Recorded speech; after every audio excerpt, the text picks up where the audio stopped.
Welcome back to the Expanded Minds podcast. Today, I have a special guest with me, and his name is Thaddeus. Welcome on. Hey, thanks for having me. Appreciate it. Now, Thaddeus is a deep thinker and posts a lot of his deep thoughts around society, stoicism and masculinity, psychology, and many other different ideas on his YouTube channel, Thaddeus Mitchell.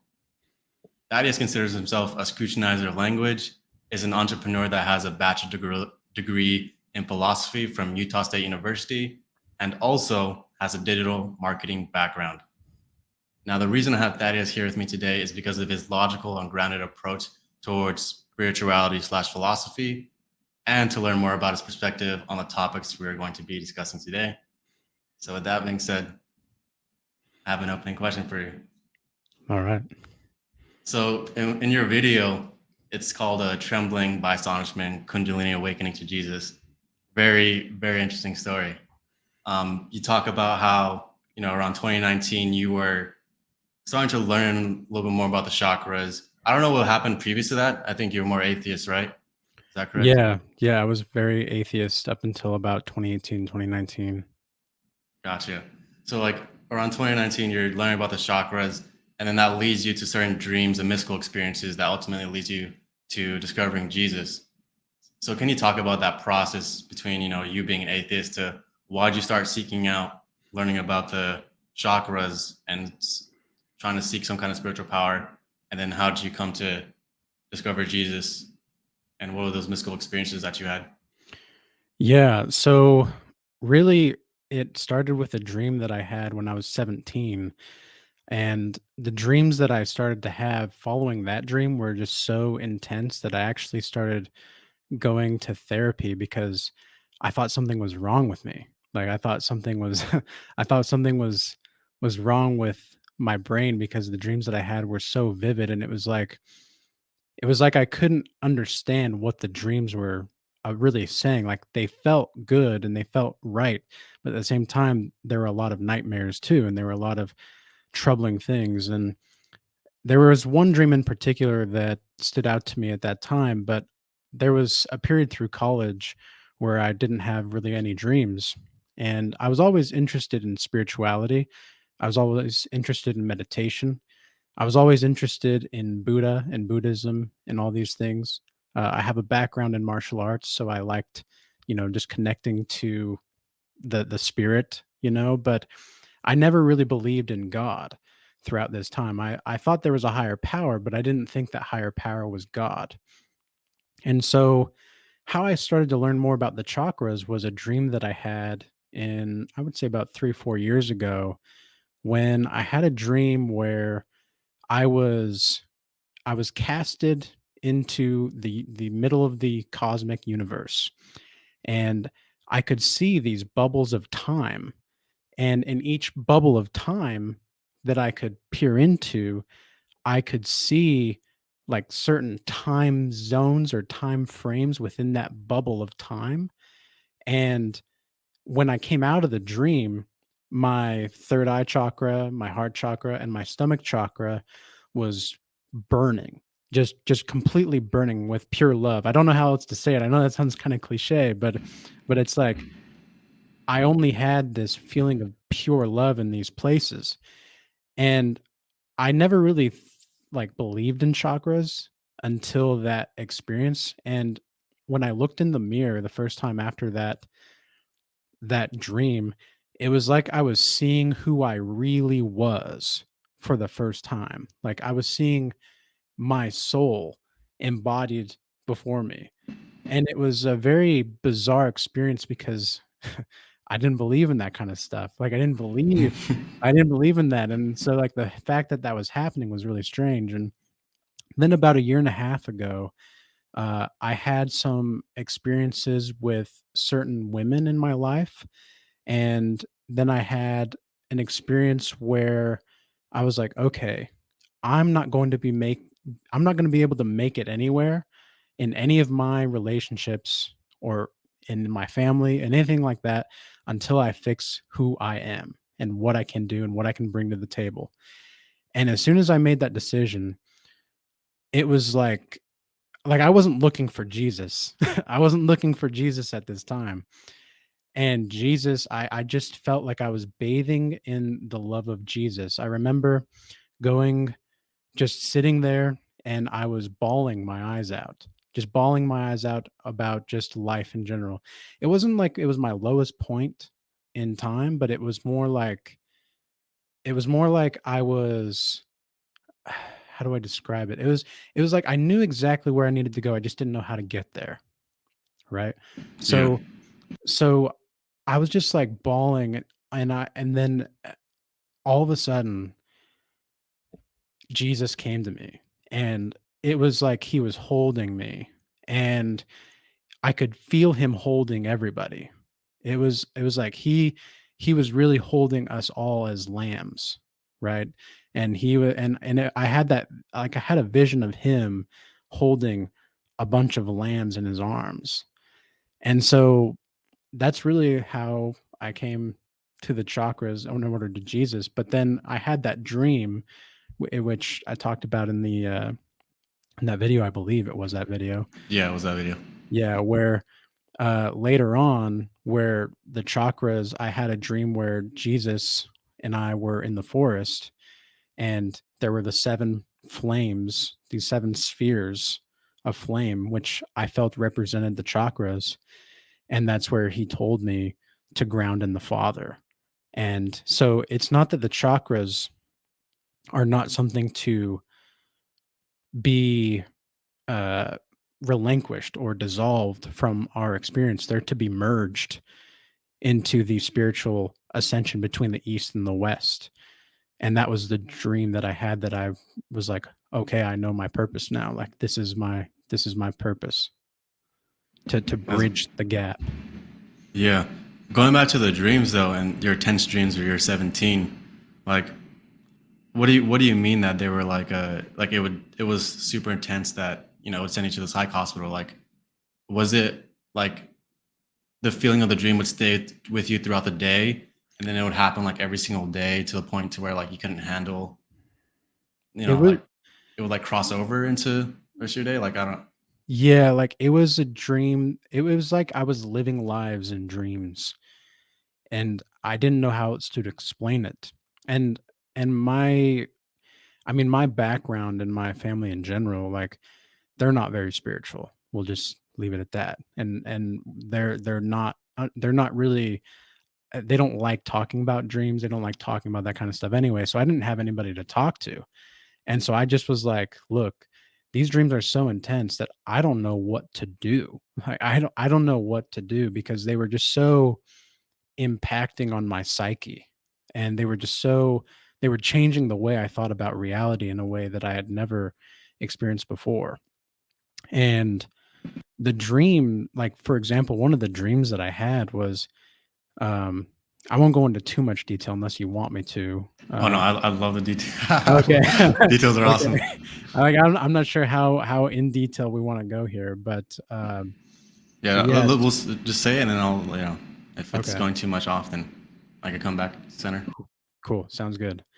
So, one of the dreams that I had was, again, it felt like I was living lifetimes in these dreams, and this was the dream that really, like, I call it, I don't know how else to say it, but it was the invoking of my spiritual journey. And I didn't heed the call until later, but this was the call, this dream right here. So I was on a beach, and there was a small village, but it was like a modern village. And I was training, like, every day, like a warrior sage. I was training on this beach, and there were gigantic, beautiful mountains behind me.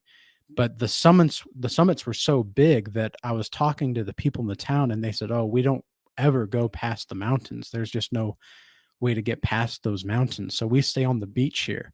We get our fish from the ocean, and we have our rice over here." And it was like I was living a life in the dream. And and so I would talk to everybody in the village. And one day, when I was about 10 years old, in the dream, uh there were there was a big wave that came in from the ocean. And I learned that every decade or so, there's these gigantic blue people that come to the beach to provide spiritual support to this village. And it was very strange because it reminded me of Avatar. Like like, like, have you seen that movie? Like, Yeah, yeah. With yeah. the blue people, right? Yeah, exactly. Yeah, Like, okay. yeah, the Natari, I think they're called, or something like that, whatever they are. Um, but yeah, so it reminded me of those people, which I was like, uh, I was like, wow, this is so strange. Like, okay, these people are here and they taught us certain spiritual like magic, but it wasn't the kind of dark magic that people beyond the mountains knew. It was a holistic watery air magic, very very mythological in nature, right? So Oh, anyway, what do you mean by magic, real quick? Because like, what is it was like? Are like you materializing stuff? Like, what is it wa- magic? it was like they were teaching us how to again, this is a dream, right? So it's a Mhm. mythological representation. They were teaching us magic about how to connect closer to ourselves. That's really what it was. And Okay. the way that we do that is by using materials and activating certain kinds of like physical activities that we do. Like I was training in martial arts in the dream as well. So certain things that I did were actually a reflection of my inner spiritual life.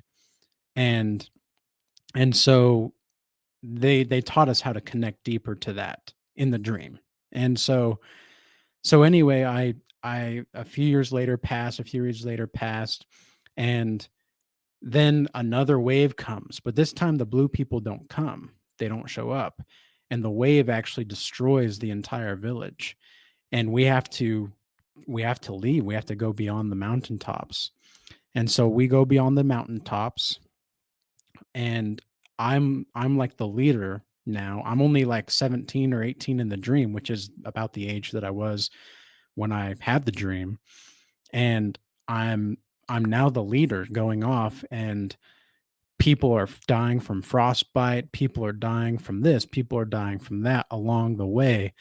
And by the time we get to the other side, we're starving, we're hungry, we don't have anything to eat, and now we're all of a sudden in a jungle.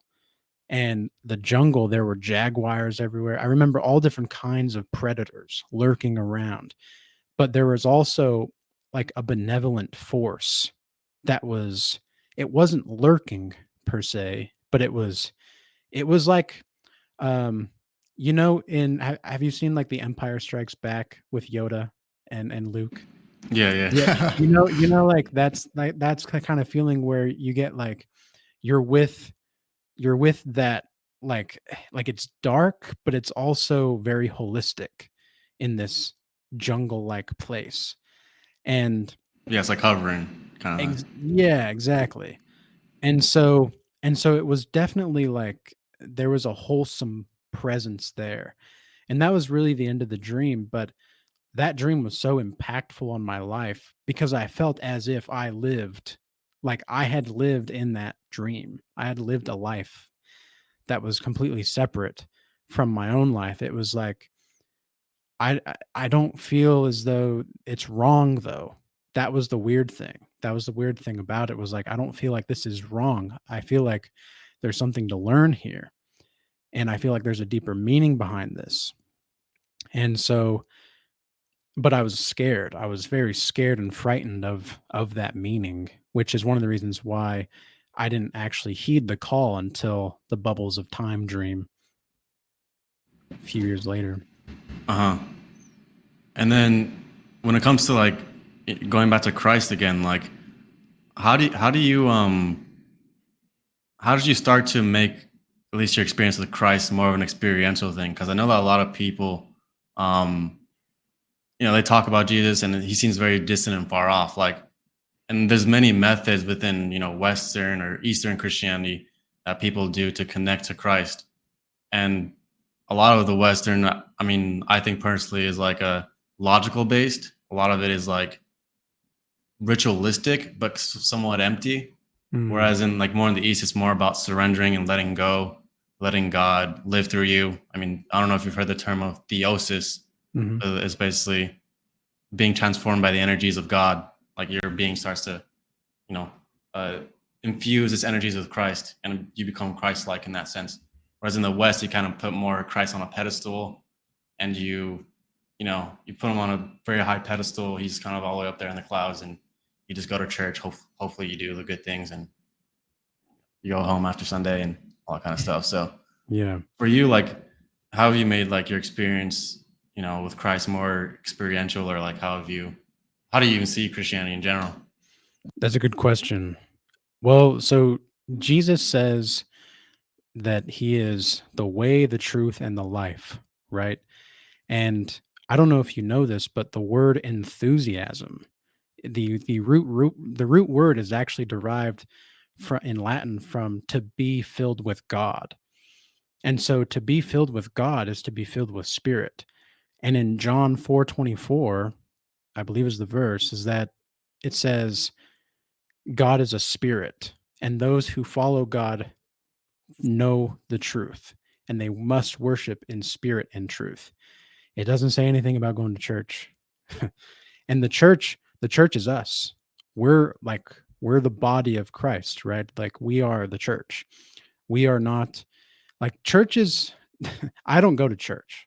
I don't ever plan to go to church ever again. To be honest, I tried to go, and I was just like, these people need therapy. They don't need church. They need therapy, man. Like, If you don't mind me, they, they, if you don't mind asking, like, what kind of like denomination was it? Because there's it was just. It crazy was, stuff out there. I mean, I What's went that? to a lot of different kinds, but non-denominational was the main one that I went to.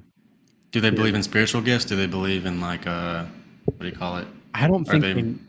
they know what they believe, man. I don't think they, I think a lot of them just recite things and they regurgitate information and they they believe that they believe it. I don't think they really believe it. And Yeah, yeah. like that's my experience, and I know I can probably get a lot of flack on from Christians here, but like that's I mean, it's real. yeah, they I don't think a lot of Christianities are really quote unquote Christian, and I don't consider myself Christian. Anyway, I think it's an absolute mistake to label yourself. I think Mhm. I say I follow Christ. I follow Christ. I am not Christian. I don't think Christ wants us to be him. I think he wants us to act in such a way that is in accordance to the highest possible spiritual channels that we can live by. And that's what it means, I think, to follow Christ. Okay. And then like one thing I've heard you say in your videos is that silence is one thing that is your teacher. Mhm. So like I'm curious as to like because some people say they find God in silence. Like so like how have you used silence, and what is like silence and learning to become silent taught you? Yeah, it's interesting. It's hard to talk about such a subject with words. Um, because I'm tempted to just stay silent. But, but I think the silence is the mystery, right? The silence is where you discover the mystery. Uh, there's a verse in Job, the book of Job, where I think Job says something like, "My eyelids have seen shadows of sorrow," right? And it's like, I thought about that for quite some time. It's like, what does that mean? Like, what does that really mean? Because I had once believed in like previous lives, right? Like I had thought that like, oh, maybe I had a previous life here or a previous life there. It's like, no matter how you look at it, you have eyelids. So the verse itself that is in the Bible is true. Like your eyelids have seen shadows of sorrow when you see God. And because with sorrow comes wisdom, and with wisdom is a lot of sorrow as well. And so I experienced a lot of sorrow in my life, and so I experienced also the meaning of sorrow in the silence.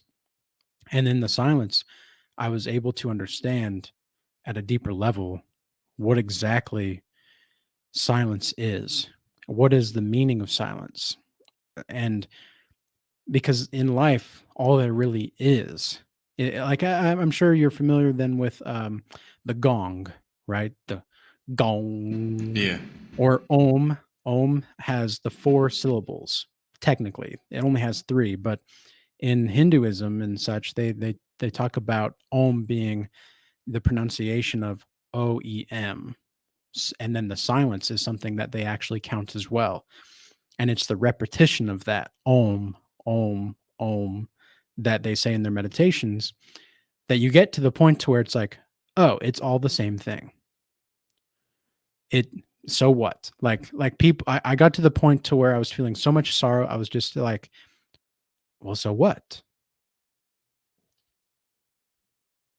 And it was like all of the pain dissolved. And it wasn't like I was being harsh to myself in these questions that I was asking, like, so what, man? Like, oh, so what you're feeling this, or so what you got this, or it was just so what? A genuine question.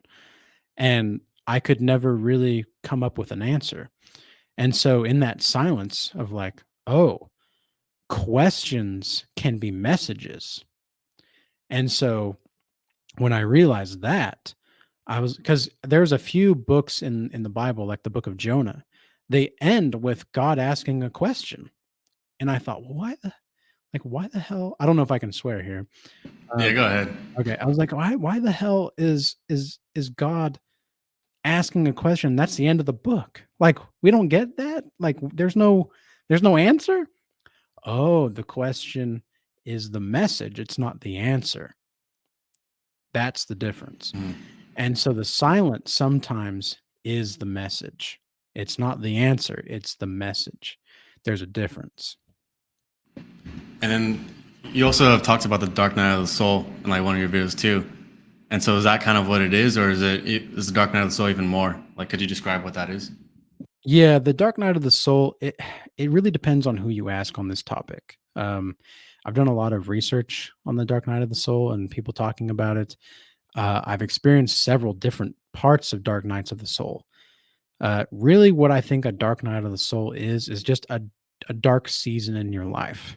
However long that season is just where you are being challenged with like spiritual attacks or anything like that.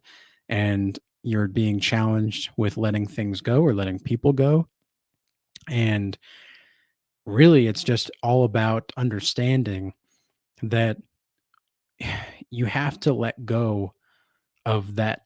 Like Jordan Peterson says, you have to let go of the dead wood, right? You have to let it burn. And it's because, like in Pinocchio, right, where Pinocchio is saving the grandfather, and they're in the whale, and Pinocchio's like, "We got to burn the couches. We got to burn everything," and Geppetto is saying, "Oh well, we can't burn the couches. We can't burn that." Like, and he's like, Pinocchio says, "Well, it's not going to matter if we're getting out of the whale." Like, right? Mhm. Like, so you have to let what is dead go. That's really the goal there. And there's also, I mean, some from some of my personal experiences with the Dark Knight. Uh, you feel like abandoned by God. I Mm, remember like one of my dark nights that I went through was like I was in such high like spiritual love and bliss, and then all that vanished.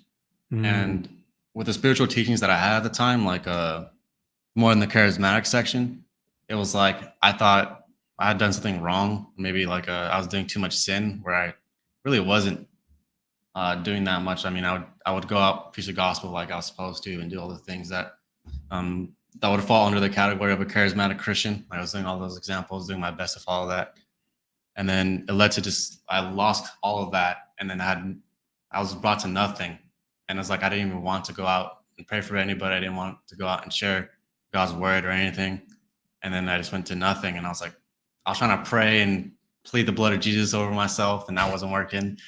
so, yeah, so you're left with like you have to kind of, at least what I've learned from it is like learning to be stabilizing your awareness. So like you might be brought down into that darkness, but you're always aware in that, and then you just allow it to purify and cleanse you. And that's one thing you talk about too, is like cleansing and purifying. Like, can you talk about that process and what it's been like for you? Yeah. Well, do you mind if I ask you a question about your experiences there?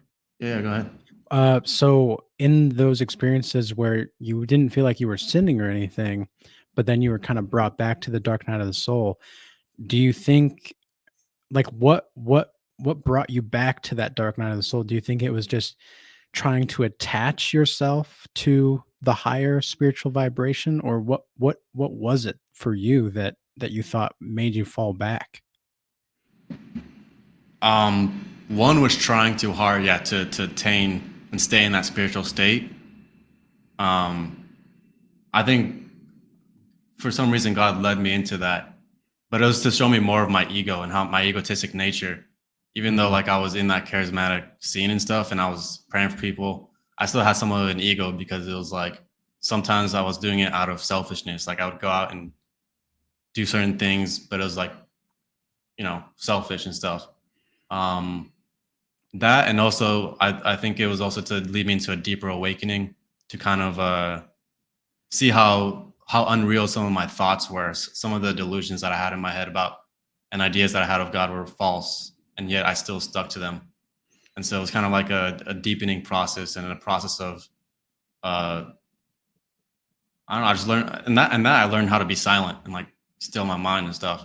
Whereas before I was more active in prayer and more like I think one thing you also mentioned in your videos too was like, or at least some ideas you brought up is like in the East you're feeling your or in the wet no in the East you're emptying yourself, in the West you're feeling mhm. yourself up. Yep. So like I was more like filling myself up and praying and stuff, and I didn't really have the other side of like you know emptying myself of myself. So it's Mm, kind of like I was learning how to like empty myself, and God was showing me how to be more selfless and open like that. So that's that answers the interesting. question. Yeah, yeah. Yeah, thank you for sharing. Yeah. Um, yeah, so your question was on purification? Yeah, like I know that you've had certain experiences like with purification, and maybe like what does that actually mean? Because some people it means just you just do certain things and you're purified. Like is purification like you have to do certain rituals to purify yourself? Is it like how does purification work as an internal process? Mm, I would say purification is the fleeing of that which you know to be wrong, and that is pretty much the extent of purification. Um, so for me, like, just as an example, would be, like, on semen retention. I saw actually you just had a video on semen retention, Yeah. I thought that was a cool video, but I am also a proponent of semen retention, so, I always encourage that to men as well, and so one of the things that I learned on semen retention was that you can actually purify lust by becoming disciplined. It's because for me, there was a time in my life where it wasn't that I was like super lustful, but I would have haughty eyes a lot for these women. And I always put women on a fucking pedestal. Fucking stupid thing you've ever don't ever do that, men. Anybody listening, don't do that. And so finally, like when I realized I was like, oh, I'm actually okay who I am. And as soon as that happened, all of the women that were once in my life came back to me. Literally like the second that I made that decision, right? And it was all of these lustful spirits trying to ring me back. They're trying to hook me back, right? And it wasn't like they were it's not like they were doing it intentionally, really. Um I mean obviously they had intentions, but like I know that they were possessed by this spirit. And that's one thing when you are on the spiritual path, you start to realize that people are not always people. Some people are soulless rather than soulful. And so it really, you have to understand that there are people that do not have souls walking this earth and they are really possessed. And it's like the night of the living dead, man. Like truly is. It truly is. Zombieland. Yeah, zombie land out here, man.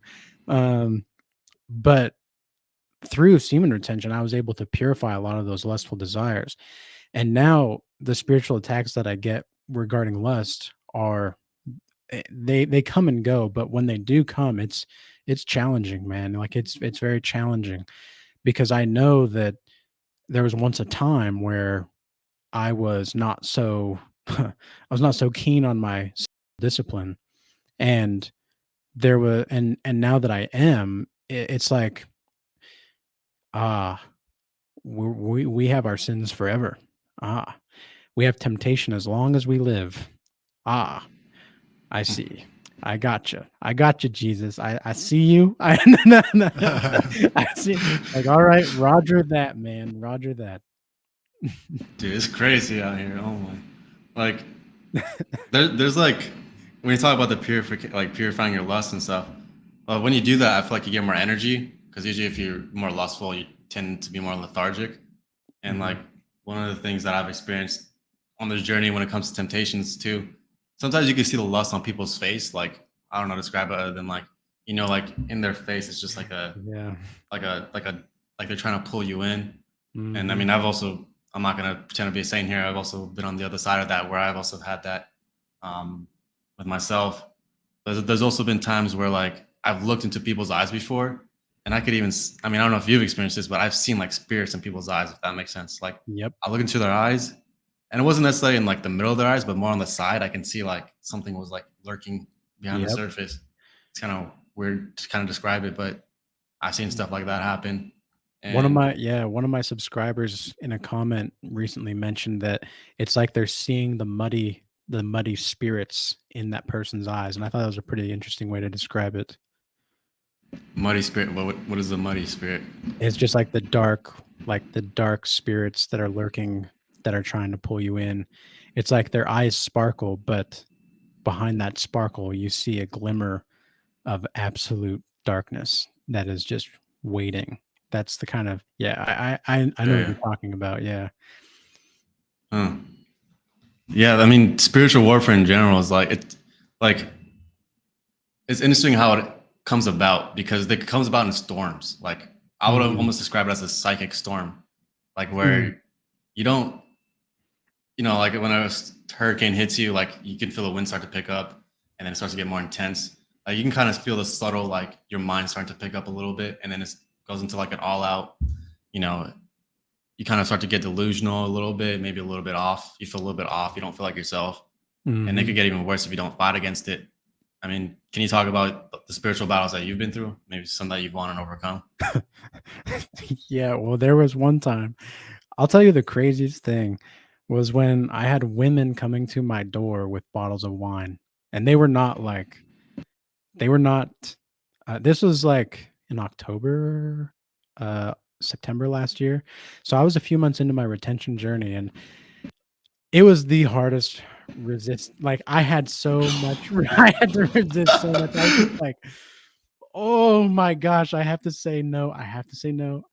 I have to say no. This is a big test." And then because like, it was crazy, like, women, and they were, like, 9s or 10s, like, coming to my door.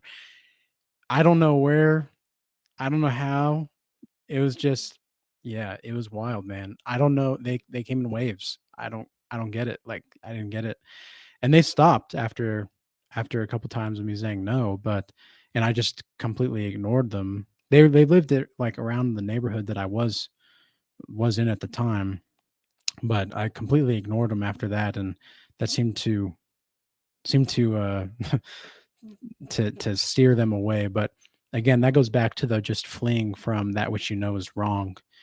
And because in the Bible, I don't think people understand this, and I know I didn't actually understand it until about a few months ago, but it was more cemented into my psychology recently. It's that this is marriage, is marriage. And so the wedding vows that say till death do us part, it's to the death of the relationship. It's not till death, like physically, it's to the death of the relationship.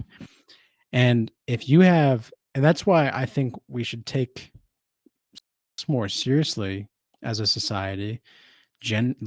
That's something that I had no clue how damaging it was. I had no clue how damaging it was to our society until I started walking with within myself a few years ago and started from the Kundalini awakening. But it was just like I started to look around and I thought, wow, we are a perverse society.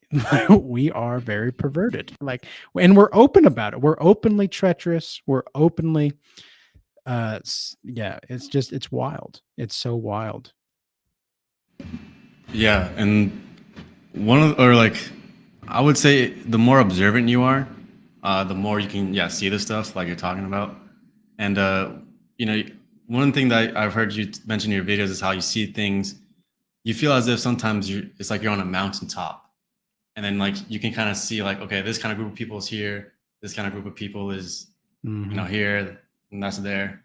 And for me, like that mountaintop experience, I mean, if you look at a picture of a saint, they have a halo around their head. Mhm. I think in Orthodox Christianity they call it the noose. Mm. I think some people call it third eye. Some people call it. I mean, I just consider the observer self. If you want to just simplify it, your awareness, your observer self. Can you talk about that and how you've kind of on the spiritual path developed that and how you see things from that perspective? Yeah, well, I'm reminded of 2 songs, Helter Skelter and I Can See for Miles. And I Can See for Miles is by The Who, and then Helter Skelter obviously is by the Beatles. And in I Can See for Miles, the song is basically just saying like, you can't get past me. Like you can't I see everything forever, man. Like I can see the patterns of life happening before my eyes. I know it. I can see it. Don't you try to tell me otherwise. And then obviously with Helter Skelter, it said, when I get to the bottom, I go back to the top again, and then I'll meet you back at the bottom. That's what he's saying. Like obviously there's a few different subliminal meanings there, but uh what I think also artistically, it's representing that you can go up and down the slide as many times as you want on the spiritual path. Because the Beatles were and still are like Paul McCartney, John Lennon, George Harrison, all Ringo. They're all very spiritual people, very spiritual, and that definitely is prevalent in all of their songs. I think that's one of the reasons why they were so popular as well, and they were so uplifting. Like, I can't think of one Beatles song apart from maybe Blackbird that doesn't have, and even Blackbird has like a positive message, but it's still kind of somber in its tone. Maybe Eleanor Rigby as well, but uh, all of their songs are very upbeat. They're all very positive in their messages. And and so one thing that I'm those are the 2 songs that I'm reminded by is just that when you're on that mountaintop, you as a spiritual person can go up and down the mountain, and yet everybody's still going to be at the bottom. And it's not like you're it's not like you're saying you're better than them. It's just that you're able to make the climb. You're climbing up, and they're not. It's as simple as that, really. And the people that you'll see at the top are people like you and myself who have been on that mountaintop. And now we're back here on the mountaintop and we're talking about those people down in the village. And it's like, yeah, I don't know why they don't make the climb. Like anybody can do this. Yeah, like Yeah, yeah. it is what it is. So yeah, that's kind of my interpretation of that. What do you see sometimes on the mountaintop? I'm curious in terms of, I mean, but intuitions about certain people or situations, or even about reality itself. Like, what do you see sometimes on these mountaintops? That's a fantastic question. Most of the time, whenever I'm communicating with people in my daily life, like whenever I'm at the gym or whatnot, so in the beginning, God was the Word, right? That's what it says in the scripture. What that really means is that the word itself has different meanings. Because sometimes words have 2 different meanings, right? That's a song lyric also in like Led Zeppelin's Stairway to Heaven. Sometimes words have 2 meanings, and the word on the wall has 2 meanings. And and so that is exactly how I view people as well, especially on semen retention. I'm sure you've experienced this where you're not just aware of the game that we're playing now, you're aware of the meta game behind the screen subconsciously. I mean, you Hmm. even talked about like how you see the spirits in people's eyes, right?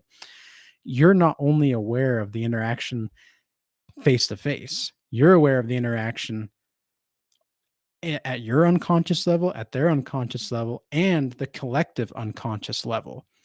And so when you are participating in any kind of interaction with someone and you start to see certain patterns, even in how they phrase words, even in how they phrase any kind of their language, how they act in their like at the gym, like I see these people, a bunch of different kinds of people that, oh, I'm gonna steal this from you.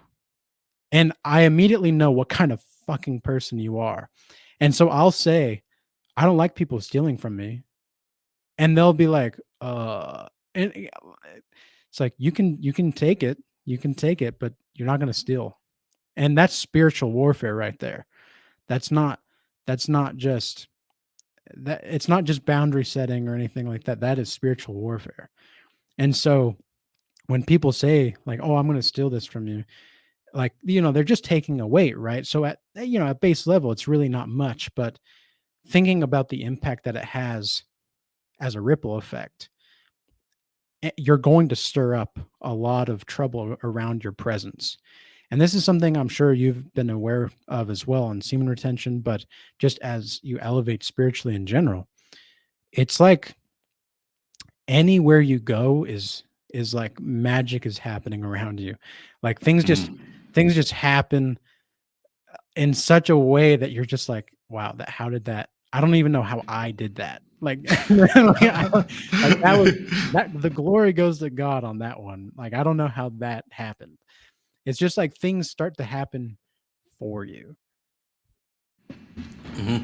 Yeah, it's like there's that one verse. It's like take no thought for your life, what you shall eat or drink. Do you not?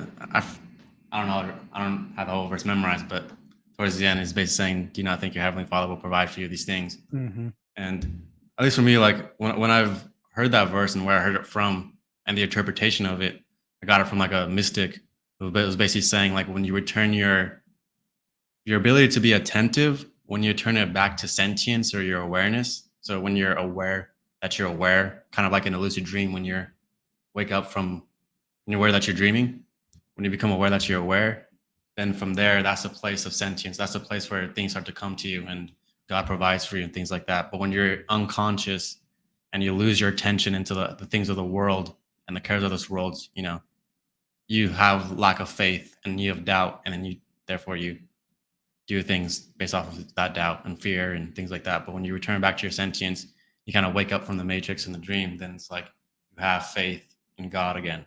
So it's Yeah. like Mm. Yeah, that's a good I'm perspective. I'm curious about like your meditation practices because there's many different like I mean there's different ways to kind of explain it. It kind of does get at the same thing though, but like there's one thing like you can watch your ego, for example. That's one way you can kind of meditate where you're watching your I thought and you're following it where it goes. There's different types of strategies and things like that. So like what do you do to for meditation and things like that? I do a lot of different kinds of meditation. So I've been practicing meditation every day for 3.5, 4 years now. And I've done so many different kinds of meditation under the sun. And all of them have like certain names or whatnot. But really, what I like to do is the technique of no technique. That's what I call it anyway. The technique of no technique. It's like just sit down and start watching your breath, start noticing the temperature of the air going into your lungs, start to feel your presence on the chair or on the floor or whatever you're sitting in, feel the carpet beneath your feet, feel the hair on your face or whatever it is. If you're a man, hopefully that doesn't happen if you're a woman, but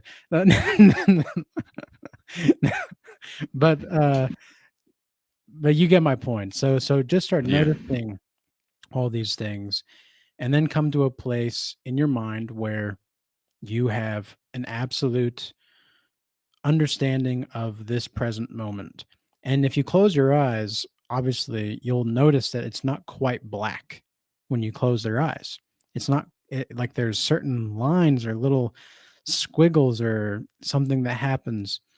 But then when you get this is something that I I'm still I actually have these experiences documented, but um have you ever heard of active imagination? Yeah, for Carl Jung. Correct. Yeah. So that's when you go into the uh, uh, is it the holotropic state of mind where it's a state in between sleep, sleep and wake, where you're basically half awake and half asleep, right? Is that the correct term? Yeah, I mean I'm not. I don't know too much about it. I've just heard about the term from Carl Jung, but Okay. I've been in that state a lot, and you know, yeah, it's half Yeah. awake, half asleep. I think it's like fate. No, it's not theta. I forgot the brainwave state, but yeah, I know what you're talking about. Okay.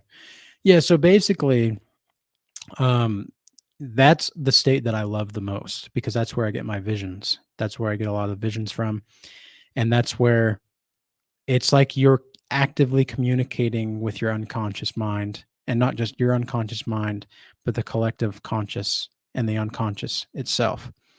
And so when this first happened to me, it was a mistake. Almost everything on my spiritual path had that. Like, it was just like, it's like, oh shit, that I didn't know how that worked. I guess that works. Okay, cool. It's like I circle around certain little places on the spiritual path until I find what I need, and then it's like, shoom, I get like a boost to like I the gravity here takes me to another place over here, and Hmm. that's kind of how it works for me. And so I found this state of mind by mistake in 2020. I was out walking and I was it was before COVID, and it was it was like I started seeing things happen before me that like didn't really conform to reality. And I was like, "Oh shit, I'm going crazy. Like I'm going crazy right now." That's what it felt like. I was like, "Man, maybe I just need to like get back to I just need some water. I just need to get back to my place." So I went back to my place. I sat down and I started to have a vision. And because I just closed my eyes and I had this vision, and it was of a wizard that was pouring masculine qualities into me. And he was just like, "You need this more than you know." And he just gave it to me freely, and I accepted freely. And it was a very, it felt like this wizard was very, again, very, very benevolent in nature, kind of like how the dream with after we got into the jungle, there was this like benevolent presence there. Yeah. And so that was kind of the same kind of feeling. And so those are the kinds of meditations that I like, is where it just kind of happens. And I like to have a set time to do like a strict breathing meditation, but if there's any time throughout the day that I'm like, "Oh, I'm getting a revelation," I immediately go and stop and just start meditating and see what happens. That's crazy. Like when I'm in the half awake and half asleep state, I've heard the voice of God. I've heard, seen, Mhm. like, I've had this one thing that's weird. I was studying Neville Goddard at the time, and he talks about going into that state, if you want to manifest things and stuff. But I had a weird, I still don't know what it is to this day, what it means, but it's a couple of years ago. And I was going in the half awake, half asleep state, and then I saw a bright light flash in front of me. And then I went into a vision, and then I had like a machine gun in my hand, and I was shooting everybody in front of me. Like it was like I was in a war or something. And I was shooting everybody in front of me, but as the bullets were going into the people, I was like hurting myself even more. So I was like shooting, shooting, Mm. shooting like that, and then the pain felt so real. And then and then that's when the vision ended. And I was just like shooting all these soldiers, and then I felt the pain inside of myself as if I was getting shot. And then that was the end of that. What do you think it meant? From the top of my head, it just seems like the words that I say impact me more than it impacts them. Or no, Mm. that's not right. I mean, it has an impact on me at least. The words that I say, even though if I say hurtful things to people, maybe it's like it can also have an impact on me. Like it's just what comes around goes around kind of thing. Mm, yeah, that's interesting. I also had like you talk about a stage too. Like I've had dream experiences where like you talk about that benevolent force like just hovering. Like I also had an interesting experience too where like I was on a mount or going up a mountain one time hiking, and then I was going up, and then I all of a sudden like the trail gets very narrow. So like looking down, like if I fall down, I'm screwed. I'm gonna be dead. So as I'm going up, I'm going on this narrow path, and then I start to get very afraid for some reason. Like I get this huge amount of fear that rises up within me, and I kind of feel disoriented.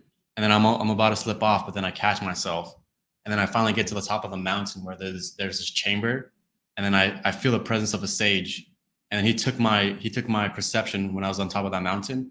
He took it to like all the way like distant like a long distance away, and he was showing me how these people were practicing magic on me.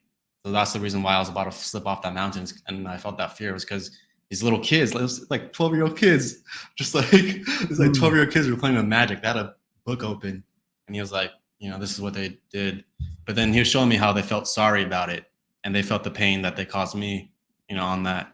And then he was showing me that. Just this is all intuitive, by the way. He's not saying anything, but right, intuitively, right, this is what yeah. I'm getting from him. And then shows me that, and then that's that. So I'm also correlating that between the vision I had too. It But sounds like almost the children of disobedience in the Bible. yes, yeah, and you mentioned that too. Huh. Can you go into like what that is? Children of disobedience. Well, so it's interestingly enough, I actually had a dream a couple days ago where I was I was in I was in a race with a bunch of chosen ones. And obviously if anybody doesn't know, like the verse in the Bible is many are called, few are chosen, right? The people that are chosen of God are of Israel. And so I was with the chosen ones in this time machine, but we were racing against time. And there were these kids that were about the age that you were describing, but they were in the dream, they were called children of heinous acts. They weren't called children of disobedience, they were called children of heinous acts. And so they were trying to drown the time machine, but then God was able to scoop his hand out of the water and bring the chosen ones out of the water. And there was like these flippers on the time machine that were able to fly on the water, kind of like a fish would, right? And what I got from that dream was like, oh, the children of disobedience, and like this is like it's a spirit. It's a spirit that is based on the presupposition of unrepented sins within people. And that is what that is what the children of disobedience are. It's a spirit, so to speak. And so when people are not repenting, they sometimes can have that empathy that you described, like they can recognize that they hurt somebody, but a lot of times they don't. They don't recognize that. And nor do they care a lot of the times too. Like, let's be real, like 100% of the people in the world, or sorry, like 90 out of the 100% of the people in the world really don't give a shit about anybody else. And it's not because it's not because they don't want to or necessarily, it's just that they haven't made these steps. And so again, many are called, few are chosen. And so the children of disobedience is talked about in the Bible as basically these people or these children that are just unrepented of their sins, really. Luckily, those kids are a little bit more sensitive, and like it seemed like the sage was also teaching those kids as well. Like he was showing them that in Mm, order to clear like, what they did to me, they had to feel all the pain they caused me, and that wasn't mm. pretty. I remember just experiencing like seeing the entire situation. Um, Yeah. Do you think but that like, they like represented anybody in your life? nah, nah, I don't Yeah. think so. It was just more like an internal thing. Maybe the kids could have represented. Yeah, I don't know to think about because I never thought about it like that. Mm. Could they represent somebody? I don't know. It's interesting. I mean, when you go into talking about magic and spells and putting fear into people, like it's crazy how do I put this in words? Damn. This is like magic is real. First off, I think people don't understand that that's real and that people can in an instant cause a bad situation to happen in your life if you're not necessarily conscious of it. Um, but I don't know. It seems like those children could have represented something inner, like an inner child or something. I don't know. Mm. Like, But yeah, maybe some form of shadow or something. yeah, Yeah. and you've done a lot of shadow work, right?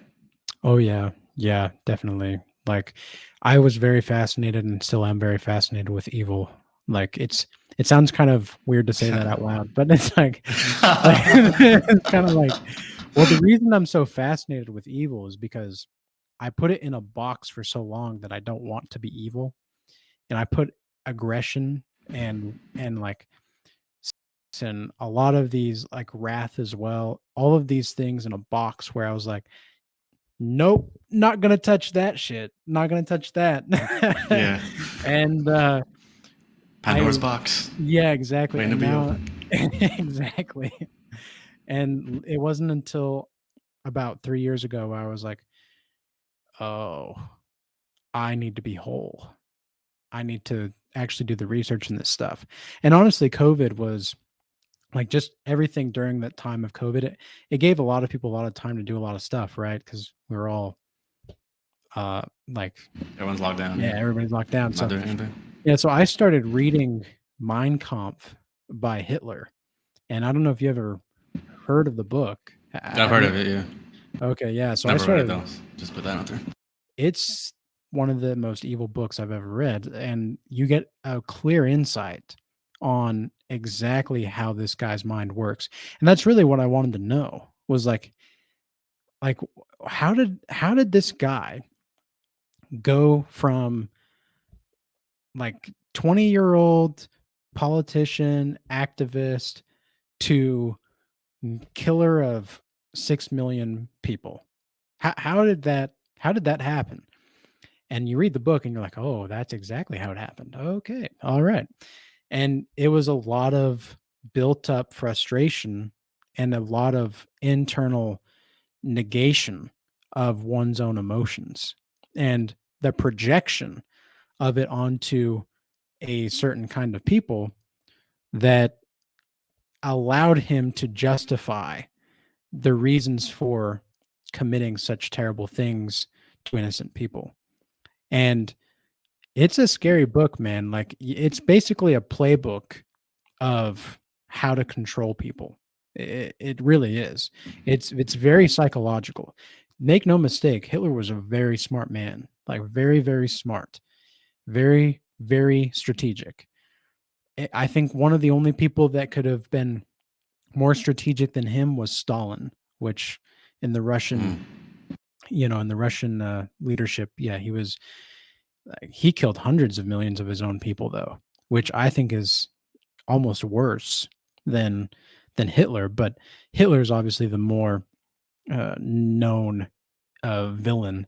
Stalin, we don't really know too much about, and in regards to such things, because he was a very private guy, very private, very strategic. He knew he didn't trust anybody. He knew he can't trust anybody because power is so important to him, and people would literally fear in the presence of Stalin and his own people because they had no clue whether they were going to live or die. And so they had to be loyal to him. Else they would die. They would get killed. And you would not know it. Their whole family would disappear. And it like those were scary times. And we don't know too much about this generally in the public. And I think it's an absolute catastrophe that we don't know more about these evils. And the reason I do think that is because I read I read what actually happened and I was like, "Oh my gosh, how do we not get taught about this kind of evil?" It's like, "Oh no, let's just everybody be snowflake butterflies and let's all eat Be rainbows nice. and poop Be nice. lollipops." Yeah. Be nice. Yeah. It's like wrong. That is not the way to think. And you have to know that you are capable of destroying somebody else. Like truly, Mhm. you have to know that you're capable of that, but have the morality to not to. Going back to the young thing, then. Um, so I think one of the things you mentioned, you talked about shadow work in one of your videos too. You talk about how when you do shadow work, is it like you move your mind into hell itself? Like, where do you go mentally when you're doing shadow work?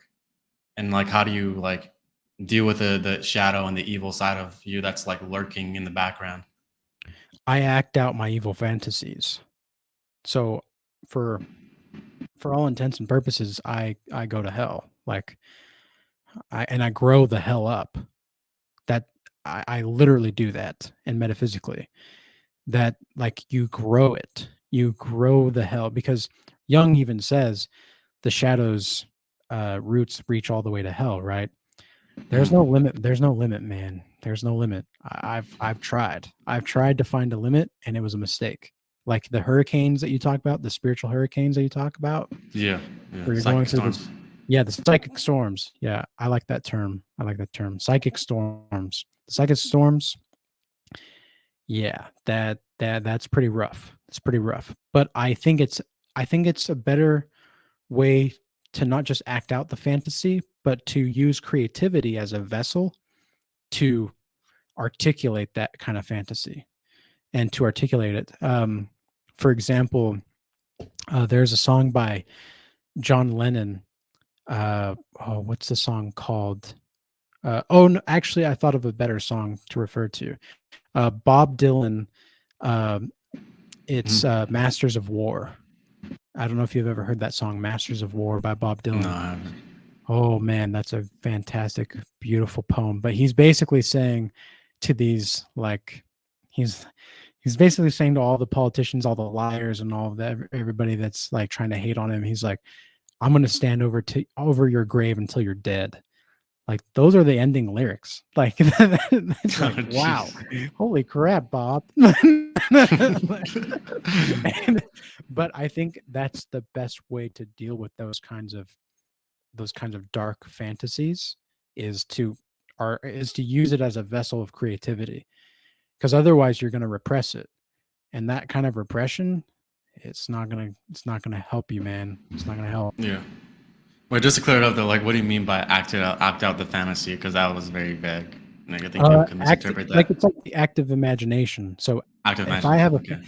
a Okay. yeah, so like if I have a fantasy, let's say everybody has like a boss that they once hated, right? Like everybody has a boss that Mhm. they once hated. Um, you act out the fantasy of beating that boss up.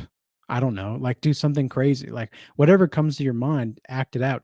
And then you get to realize how you really feel about the situation. And then you get to realize what you actually need to change about your situation because you're like, okay, once you act out that vision, that fantasy, that active imagination, that meditation, once you act it out, you're like, okay, this is how I really feel about it.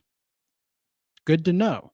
Now I need to make the actual changes in my physical life to redirect those thoughts to a better place.